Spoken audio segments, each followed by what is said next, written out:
विद्यार्थियों नमस्कार। इस वीडियो लेक्चर के माध्यम से हम डिस्कस करने वाले हैं मध्य प्रदेश के कॉलेजों में प्रथम वर्ष में पढ़ने वाले विद्यार्थियों के लिए, यानी कि बीएससी फर्स्ट ईयर में पढ़ने वाले विद्यार्थियों के लिए माइनर फिजिक्स का पहले पेपर, जिसका नाम है fundamental of mechanics and matter, यांत्रिकी एवं पदार्थ के मूल सिद्धांत। इस माइनर फिजिक्स के पहले पेपर के कुछ महत्वपूर्ण प्रश्नों को डिस्कस करने वाले। इस सिलेबस को यदि हम देखेंगे तो यहां पर कुल मिलाकर 5 यूनिट का समावेश किया गया है। इन पांचों यूनिट में कौन कौन से प्रश्नों की बनने की संभावना है, यानी कि the possibility of question making in final exam और एनुअल एग्जाम, यानी आपकी वार्षिक परीक्षा के लिए कौन कौन से प्रश्न तैयार किए जा सकते हैं, उन प्रश्नों को हम आप तक लेकर आ रहे हैं इस वीडियो लेक्चर के माध्यम से। तो विद्यार्थियों, हम जुड़े हुए हैं आपके साथ आपके अपने यूट्यूब प्लेटफॉर्म जिसका नाम है केमिस्ट्री बाय डी शर्मा पर, और हम डॉक्टर दीपेंद्र कुमार शर्मा आपका आपके अपने YouTube platform chemistry bye D Sharma पर स्वागत करते हैं। विद्यार्थियों, वीडियो लेक्चर अच्छा लगता है तो वीडियो को लाइक अवश्य कीजिएगा, आपके क्लासमेट तक, आपके साथियों तक, आपके दोस्तों तक इस वीडियो को शेयर अवश्य कीजिएगा। यदि कोई डाउट होता है, समस्या आती है तो कमेंट बॉक्स में आप कमेंट करके हमें बता सकते हैं, उसका जवाब हम आपको देंगे। और अभी तक आपने आपके अपने YouTube चैनल को सब्सक्राइब नहीं किया है तो chemistry bye D Sharma YouTube channel को सब्सक्राइब अवश्य कीजिए, जिससे हमें एक मोटिवेशन मिलता रहे और हम इसी तरीके से हमेशा आपके साथ बने रहें। विद्यार्थियों, अब देर ना करते हुए मध्य प्रदेश के कॉलेजों में पढ़ने वाले विद्यार्थियों के लिए हिंदी और इंग्लिश मीडियम दोनों मीडियम में बात करेंगे महत्वपूर्ण प्रश्नों का संग्रह। फिजिक्स माइनर का पहला पेपर जिसका नाम है यांत्रिकी एवं पदार्थों के मूल सिद्धांत, यानी fundamental of mechanics and matter. इसकी यूनिट नंबर फर्स्ट का नाम पहले स्क्रीन पर दिया हुआ है, स्क्रीन पर दिखाई दे रहा है, जिसका नाम है हिस्टोरिकल बैकग्राउंड, यानी ऐतिहासिक पृष्ठभूमि। अब इसमें कौन कौन से क्वेश्चन बनने की पॉसिबिलिटी, उन क्वेश्चन को हम आप तक लेकर आ रहे हैं। पहला प्रश्न है वारामीर यानी प्राचीन काल और डॉक्टर विक्रम साराभाई यानी आधुनिक काल के विज्ञान और समाज के प्रति योगदानों को समझाइए। Explain the contribution of Varahamihira and doctor Vikram Sarabhai to science and society.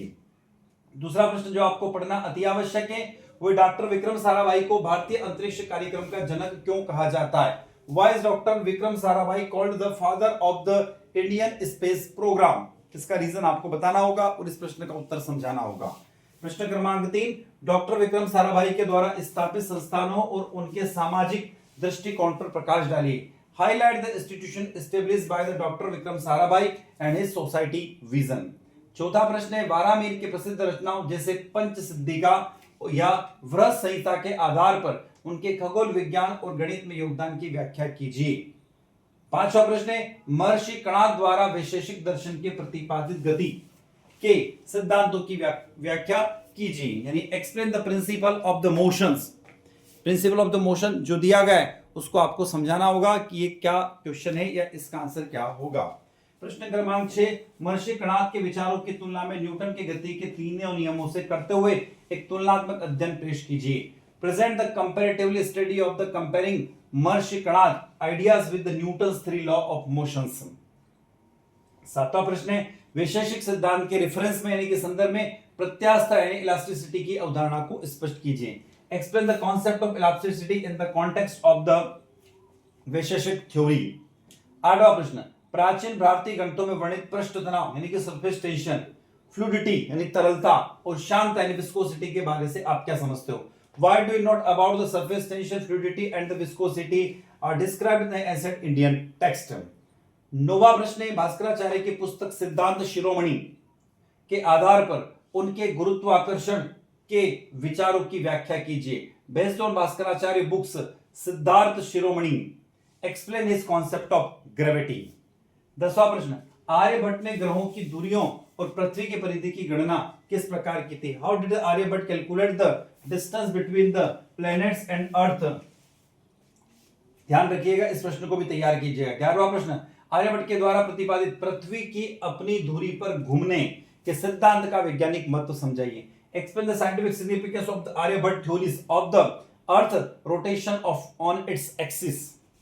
12वां प्रश्न, सिद्धांत शिरोमणि में वर्णित उन श्लोकों या तर्कों का विश्लेषण कीजिए जो सिद्ध करते हैं कि पृथ्वी में वस्तुओं को अपनी ओर खींचने की पावर यानी कि शक्ति होती है। ये आधुनिक विज्ञान के गुरुत्वाकर्षण कितना मेल खाती है। Analyse the verses of the arguments described in the Siddharth Shiromani that prove that the earth has a power of attract objects. To what extent does this match the gravity of the modern science? 13वां प्रश्न जो आपको पढ़ना आवश्यक है इस unit का, पहली unit का आखिरी प्रश्न है। इसके बाद हम दूसरी यूनिट की तरफ चलेंगे। तो क्या दिया हुआ है, प्राचीन भारतीय विज्ञान और आधुनिक विज्ञान के बीच में गहरा संबंध है। इस कथन की पुष्टि कणाद के नियमों और आर्यभट्ट की गणनाओं के उदाहरण के द्वारा समझाइए। There is a deep consensus between the ancient Indian science and modern science. Support this statement by the cities explained from Kanad law of Aryabhatta calculations. विद्यार्थी, पहले यूनिट में हमने कुल मिलाकर मात्र 13 प्रश्न आप तक लेकर आए। इन 13 प्रश्नों को आप अच्छे से तैयार कीजिएगा। अब हम आ रहे यूनिट नंबर 2 की तरफ, जिसका नाम है, यहां पर दिया रिजिड एंड डिफॉर्मेबल बॉडी, दृढ़ एवं विरूप्य पिंड। पहला प्रश्न यहां पर दिया हुआ, इस दूसरी यूनिट का पहला प्रश्न स्क्रीन पर आपको दिखाई दे रहा। प्रश्न क्या कह रहा है, बड़ा सरल सा प्रश्न है कि दृढ़ पिंड से आप क्या समझते हो, what do you understand by the rigid body. दूसरा प्रश्न क्या कह रहा है, किसी कणों के निकाय के लिए द्रव्यमान केंद्र की स्थिति के सूत्र को व्युत्पन्न कीजिए और समझाइए कि बाह्य बल की उपस्थिति में द्रव्यमान केंद्र की गति किस प्रकार प्रभावित होती है। Derive the formula of the position of the centre of the mass for system of particles and explain how the motion of the center of mass is affected the presence of an external forces। तीसरा प्रश्न, कोणीय संवेग यानी angular momentum को define कीजिए। चौथा प्रश्न, कोणीय संवेग संरक्षण नियम, law of conservation of angular momentum and provide 2 examples. कम से कम इसके 2 एग्जांपल के द्वारा इसको समझाना होगा, जैसे गोताखोर या बेले डांसर वाला एग्जांपल इसके लिए सूटेबल आंसर है एंगुलर मोमेंटम के लिए। पांचवा प्रश्न है बल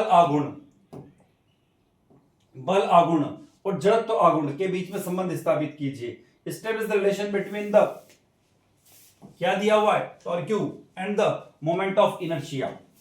आगे चलते हैं, अगला प्रश्न स्क्रीन पर दिखाई दे रहा, छठा प्रश्न और सातवां प्रश्न, बैक टू बैक 2 प्रश्न है। छठा प्रश्न क्या कह रहा, जड़त्व आगुण से संबंधित लंबवत अक्षों के प्रमेय यानी कि थ्योरम और परपेंडिकुलर एक्सिस और समांतर अक्षों के प्रमेय थ्योरी ऑफ पैरेलल एक्सिस में को रेखांकित चित्रों की सहायता से सिद्ध कीजिए। मतलब डायग्राम बनाना है और इन दोनों कंडीशंस को आपको उस डायग्राम के बेसिस पर समझाना है। सातवां प्रश्न, एकल चरण रॉकेट यानी सिंगल स्टेट रॉकेट के सिद्धांत की व्याख्या कीजिए। Explain the principle of the single state rockets. आगे चलते हैं, प्रश्न क्रमांक 8 और 9 स्क्रीन पर बैक टू बैक 2 प्रश्न है। पहला 8वां प्रश्न, एकल चरण रॉकेट या सिंगल स्टेट रॉकेट के वेग के लिए व्यंजक प्राप्त कीजिए और बताइए कि बर्न आउट वेग किन कारकों पर निर्भर करता है। Derive the expression of the velocity of the single stage rocket and state the factors upon which of the burn out velocity depends. 9वां प्रश्न बहुत बढ़िया प्रश्न लेकर आ रहा हूं। 9वां प्रश्न देखिएगा, 9वां प्रश्न क्या है, हुक के नियम को परिभाषित कीजिए। हुक का नियम आप लोगों को पता होगा, बड़ा सरल सा, डिफाइन द हुक्स लॉ। 10वां, यंग मापांक y, आयतन मापांक k और दृढ़ता मापांक ईटा के बीच में अंतर स्पष्ट कीजिए। यानी कि distinguish between the Young modulus y, bulk modulus k and modulus of rigidity eta. आगे चलते हैं, पाइसन अनुपात क्या है, what do you mean by Poisson's ratio. 12वां प्रश्न, सिद्ध कीजिए कि एक आदर्श ठोस के लिए पाइसन अनुपात सिद्धांतिक मान -1 और +0.5 के बीच में होता है। रबर ग्लेस का मान प्रयोगशाला में कैसे ज्ञात किया जाता है। Prove that of an ideal solid that the theoretical value of the Poisson ratio lies between the -1 and the +0.5। How can it's value for rubber be determined experimentally in laboratory. प्रश्न क्रमांक 13, किसी बेलनाकार तार या छड़ को मरोड़न पर उत्पन्न यानी मरोड़ दृढ़ता यानी टॉरेंशियल रिजिडिटी के लिए व्यंजक प्राप्त कीजिए। यानी कि derive the expression for the torsional rigidity. 14वां प्रश्न, मरोड़ित बेलन में संचित विकृति ऊर्जा यानी स्ट्रेन एनर्जी की गणना कैसे करेंगे। How is the strain energy stored in a twelfth cylinder calculate. 15वां प्रश्न, सीएरएल के उपकरण का उपयोग करके किसी तार के पदार्थ का यंग मापांक यानी y, दृढ़ता मापांक ईटा और एक और क्या दिया हुआ है, पाइसन अनुपात ज्ञात करने की विधि का विस्तृत वर्णन कीजिए। आगे चलते हैं, प्रश्न क्रमांक 16, कैंटिलीवर क्या है? जब एक भारी बीम को एक सिरे पर दबाया जाता है तो दूसरे सिरे पर भार लटकाया जाता है तो उसमें होने वाले झुकाव यानी डिप्रेशन के लिए सूत्र स्थापित कीजिए। What is a cantilever? derive the formula, the depression produced in a heavy beams when is clamped at one end and load suspended from the other। 17 प्रश्न, मैक्सवेल की सुई मैक्सवेल नीडल का उपयोग करके किसी तार की दृढ़ता मापांक का निर्धारण करने के लिए प्रयोगशाला विधि ज्ञात कीजिए। इससे घूर्णी जड़त्व का महत्व भी बताइए। Describe experimentally procedures for determination the module of rigidity of a wire using the Maxwell needles। What is the significance of the moment of inertia in this context? 18वां प्रश्न, यदि आप एक रबर की पट्टी को खींचते हैं तो उसकी लंबाई बढ़ती है लेकिन उसकी चौड़ाई कम हो जाती है। इस घटना के पीछे भौतिक विज्ञान को समझाइए। If you stretch a rubber strip, it is the length increases but its width decreases। Explain the physical behind of the phenomena। 19वां प्रश्न, आप वर्नियर कैलिपर्स की सहायता से पाइसन अनुपात की गणना कैसे करेंगे? इस प्रक्रिया को स्टेप बाय स्टेप समझाइए। How would you calculate the Poisson ratio using the vernier callipers? Provide step by step description on the procedure. 20वां प्रश्न, एक पतले आखिरी प्रश्न है यूनिट नंबर 2 का। एक पतले तार पर भारी भार लटकाने पर होने वाले विस्तार और लटकाए गए भार के बीच में ग्राफ खींचे। इस ग्राफ की सहायता से यंग मापांक कैसे ज्ञात करेंगे? ये हमारा 20वां प्रश्न है। ठीक है, तो ये यूनिट नंबर 2 का आखिरी प्रश्न है। अब हम चलेंगे यहां से यूनिट नंबर 3 की तरफ। तो विद्यार्थियों आगे यूनिट नंबर 3 की तरफ। अब यूनिट नंबर 3 का पहला प्रश्न, अंतराणविक बल क्या है? What are intermolecular force? दूसरा, ससंजक यानी कोहेसिव और असंजक यानी एडेसिव्स बलों के बीच में डिफरेंस बताना होगा आपको। अगला, दो अणुओं के बीच की दूरी के साथ स्थितिज ऊर्जा में होने वाले परिवर्तन को वक्र द्वारा समझाइए। Explain using a curve how the potential energy between the two molecules change with varying distance. चौथा प्रश्न, साम्य अवस्था की स्थिति में स्थितिज ऊर्जा वक्र यानी पोटेंशियल एनर्जी कर्व को कैसे दर्शाया जाता है? पांचवा, आणविक बलों के आधार पर पृष्ठ तनाव की व्याख्या कीजिए। Explain surface tension based on the concept of molecular force. छठा प्रश्न, स्पष्ट कीजिए कि द्रव की सतह पर स्थित अणु द्रव के अंदर स्थित अणुओं से किस प्रकार अपने नेचर को डिफरेंट बताते हैं। Explain how the molecule situated on the surface of a liquid expressions force differentially compared two molecule situated with in the bulk of the liquid. सातवां प्रश्न, पृष्ठ ऊर्जा को परिभाषित कीजिए और सिद्ध कीजिए कि पृष्ठ ऊर्जा का मान संख्यात्मक रूप से पृष्ठ तनाव के बराबर होता है। Define surface energy and prove that the numerical value is equal to the surface tension.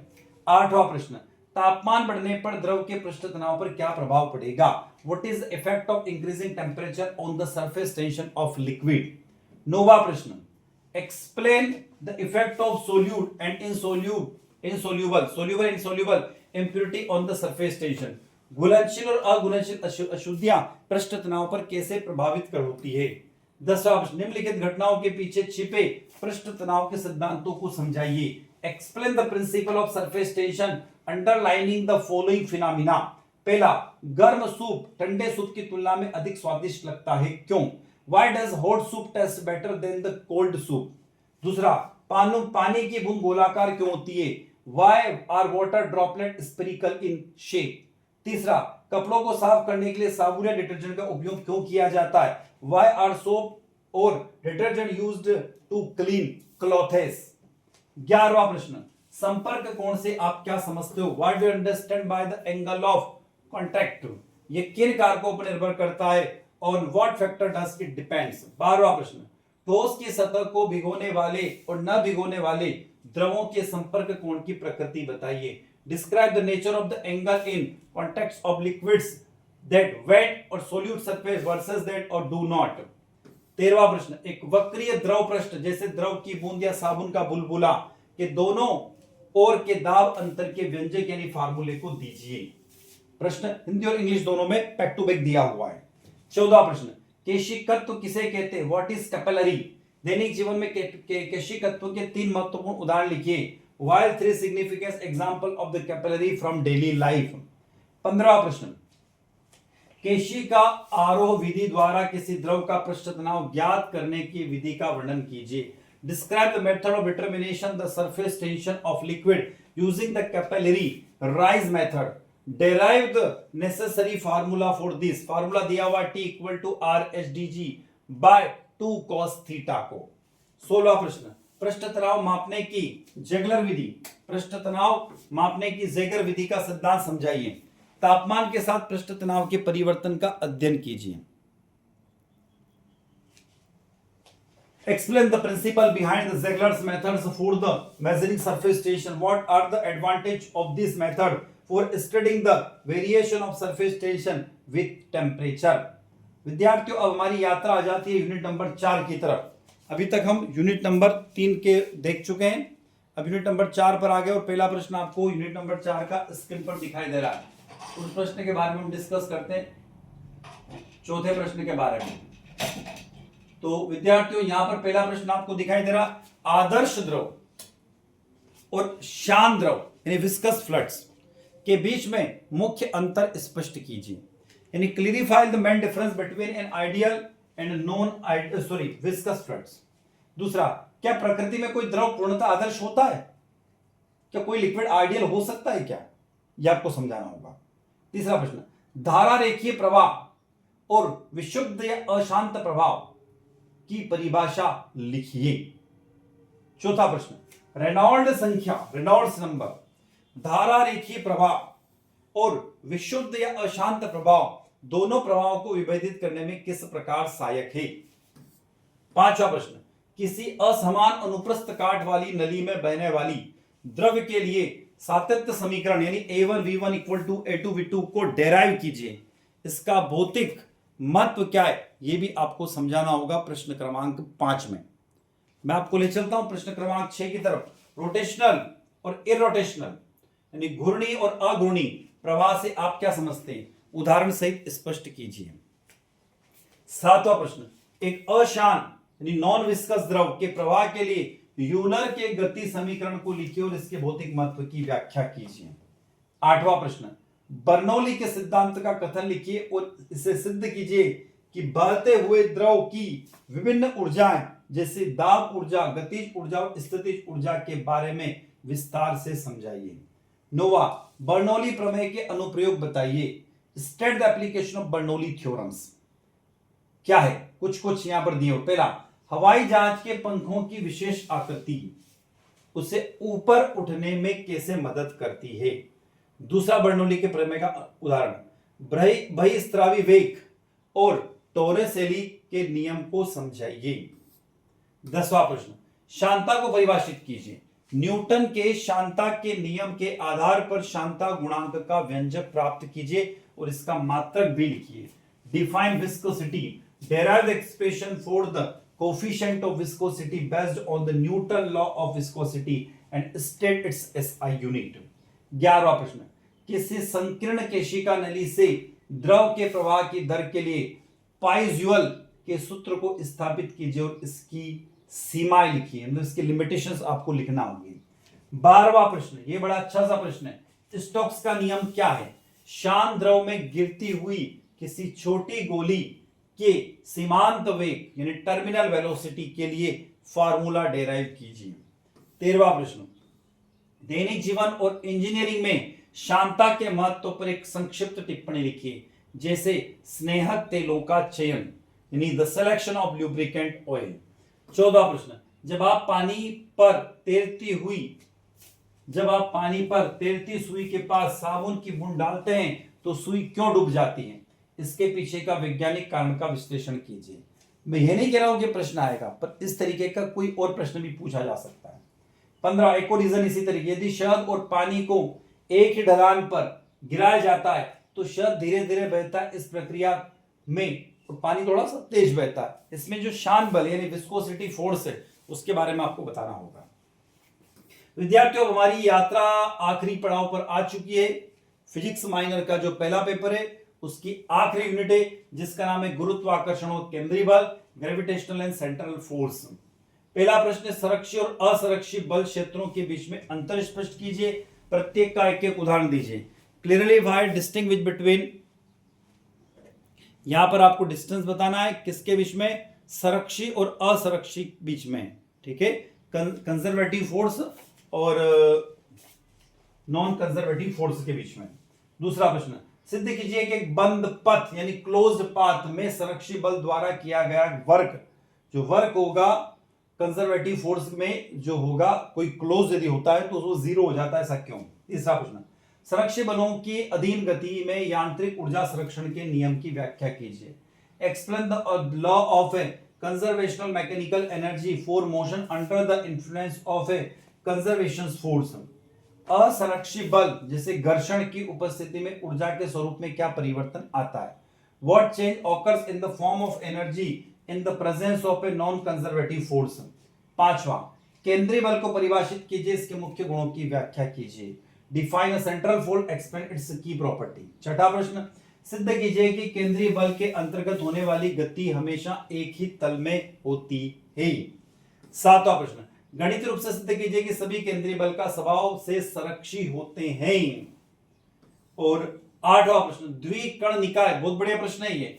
To particle system के लिए न्यून द्रव्यमान म्यू का व्यंजक व्युत्पन्न कीजिए। यह अवधारणा किसी जटिल निकाय को एकल कण निकाय में बदलने में कैसे सहायक होती है, यह समझाना होगा। प्रश्न क्रमांक 8वां बहुत अच्छा सा प्रश्न है। 9वां, हाइड्रोजन परमाणु प्रोटॉन और इलेक्ट्रॉन के लिए न्यून द्रव्यमान की गणना कीजिए। 10वां, पॉजिट्रोनियम इलेक्ट्रॉन और प्रोजिट्रॉन के लिए न्यून द्रव्यमान का मान क्या होगा, तुलना कीजिए, यह हाइड्रोजन से किस प्रकार डिफरेंट है। 11वां प्रश्न, दो पिंडों के निकाय जैसे पृथ्वी सूर्य की गति और उनके द्रव्यमान केंद्र के सापेक्ष समझाइए। आगे चलते हैं। 12वां प्रश्न, केपलर के ग्रहों की गति के नियमों का कथन लिखिए। 13वां, न्यूटन के गुरुत्वाकर्षण नियम का उपयोग करके केपलर के द्वितीय नियम को सिद्ध कीजिए। 14वां प्रश्न, सिद्ध कीजिए कि T square proportionally R cube आवर्तकाल का नियम, यानी Kepler third law of the law properties. 15, समझाएं कि केंद्रीय बल के अंतर्गत गति करते समय किसी पिंड का कोणीय संवेग यानी एंगुलर मोमेंट नियत क्यों रखा जाता है। 16वां प्रश्न, यदि आप धागे से बंधी गेंद को घुमाते हैं तो अचानक धागा छोड़ देते हैं तो गेंद स्पर्श रेखीय दिशा में ही क्यों गिर जाती है, इसमें केंद्रीय बल की भूमिका को स्पष्ट कीजिए। 17वां प्रश्न, किसी तारे और उसके चारों ओर घूमने वाले ग्रह के रेफरेंस में सेंटर ऑफ मास की स्थिति और न्यून द्रव्यमान के महत्व पर चर्चा कीजिए। विद्यार्थियों, आप जुड़े हुए थे आपके अपने YouTube platform chemistry bye D Sharma पर, और हम जुड़े हुए थे आपके साथ में। इस वीडियो लेक्चर के माध्यम से हमने बीएससी प्रथम वर्ष यानी फर्स्ट ईयर के माइनर केमिस्ट्री की 5 यूनिट में कौन कौन से प्रश्न बन सकते हैं उनके बारे में डिस्कस किया। आई होप वीडियो लेक्चर आप लोगों को अच्छा लगा होगा। अच्छा लगता है तो वीडियो को लाइक कीजिएगा, आपके क्लासमेट तक वीडियो को शेयर कीजिएगा, कमेंट बॉक्स में कमेंट करके जरूर बताइएगा, और चैनल को सब्सक्राइब अवश्य कीजिए जिस समय एक मोटिवेशन मिलता रहे और हम आपके साथ बने रहें। तो विद्यार्थियों, मैं डॉक्टर दीपेंद्र कुमार शर्मा इसी के साथ आपसे विदा लेता हूं। नए वीडियो लेक्चर के साथ में पुनः आपसे मुलाकात होगी। तब तक जय हिंद, जय भारत।